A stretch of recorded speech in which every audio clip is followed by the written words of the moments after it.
Hello and welcome to the William Hill Cox Plate Carnival edition of the Valley Preview. I'm your host, Alistair Dwyer.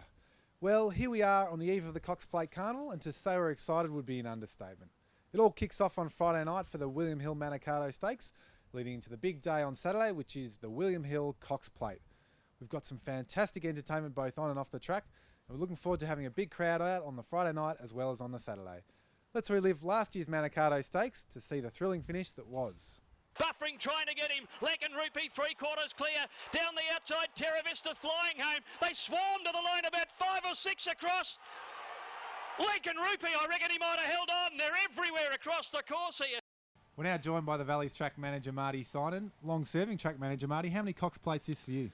This will be my 33rd Cox Plate. So I started here in 1984. I'm looking forward to this one. It's going to be an exciting Cox Plate. We had the breakfast with the best on Tuesday. 60 horses galloped. How is the track looking for Friday night's William Hill Manikato Stakes? Yeah, at the moment it's probably on the higher side of a good 4, close to a soft 5. We had 7.5 mil of rain in the last 24 hours, and we also put 6 mil of irrigation on after the gallop. So perfect for with the weather forecast. It's just going to be cool over the next 2 days. So I'm looking forward to probably a good 4 by Friday morning, upgrade to a good 3 for the Friday night meeting. So expecting any changes leading into the Cox Plate day on the Saturday?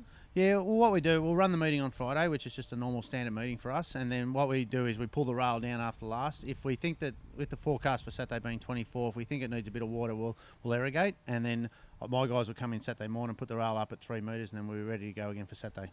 And we're looking for your 2 big tips for both of the big races. The Manikato, who do you like? Yeah, I think I'm going to go for the crowd favourites. I'm going to go for Buffering in the Manikato. I think he did a great job in the Moya. I know it's a quality field, but I just think he loves the valley and he can be a real big winner for the punters. Old Buffering though, he's had a big kick down the straight. He leads from Ball of Russell, Phototon, Angelic Light flying home, but Buffering, you're an old marvel. For Saturday on Cox Plate, I'm going to go for another crowd favourite. I'm going to go for the Cleaner. So we'll give the Cleaner a go. We'll be cheering him home and hopefully he can come over for a big win. The Cleaner leads by 2 lengths though into the straight from Kenjuit, Dibyani, Contributor and Bagman coming down the outside, but the Cleaner's well clear. He's 2 lengths in front and too good for them. The Cleaner by 2 lengths. We're now joined by the Valley's racing analyst, Ben Spall. Ben, Friday night Manikato Stakes, what do you make of the field? Yeah, we've ended up with 6 Group 1 winners in the Manikato Stakes on Friday night of the 10 runners. The top weight is Buffering. We all know he's proven at the elite class. So too is Chautauqua and Terra Vista. They're going to make it pretty tough for him, I'd imagine. Shrakandi's the horse coming back from a Queensland campaign. Tried up pretty good the other day,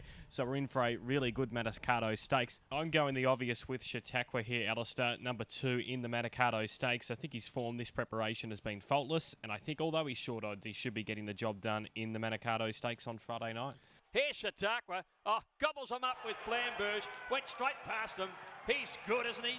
It's Chautauqua beating Flamberge again. Well, Ben, the big one has arrived. William Hill Cox Plate Day on Saturday. An elite field of 14 has been assembled. What do you make of the race? Yeah, we've ended up with 11 Group 1 winners and 3 internationals in what is touted as one of the best Cox Plate fields assembled in recent times. 4 are coming back from last year, so we've got Criterion, Faulkner, Happy Trails and the Cleaner, who's drawn more favourably this year. They're all coming back from the 2014 lineup. Chris Waller has a strong hand. He's got 3 horses in the race and Godolphin 2, and that's the makeup of the field. And your big tip for the day? Yeah, I'm going with Highland Real. I think the international form's going to hold up there. He was a winner of the Secretariat Stakes, as was Adelaide, and I just think he might have a little bit of an edge on the local brigade. That's Highland Real for Shamie Heffernan, and it's off for Secretariat for Aidan O'Brien. There are still some great tickets and dining packages available for both the Manikato Stakes and Cox Plate Day by simply calling 1300 The Valley. And of course, you can purchase tickets on both Friday night and Saturday at the gate. Don't forget, we've got Sneaky Sound System rocking the beer garden on Friday night. And of course, the big one, Daryl Braithwaite, will be playing all his hits on the main lawn on Cox Plate Day. That's the way it's going to be. I'll see you at the Valley on Friday night.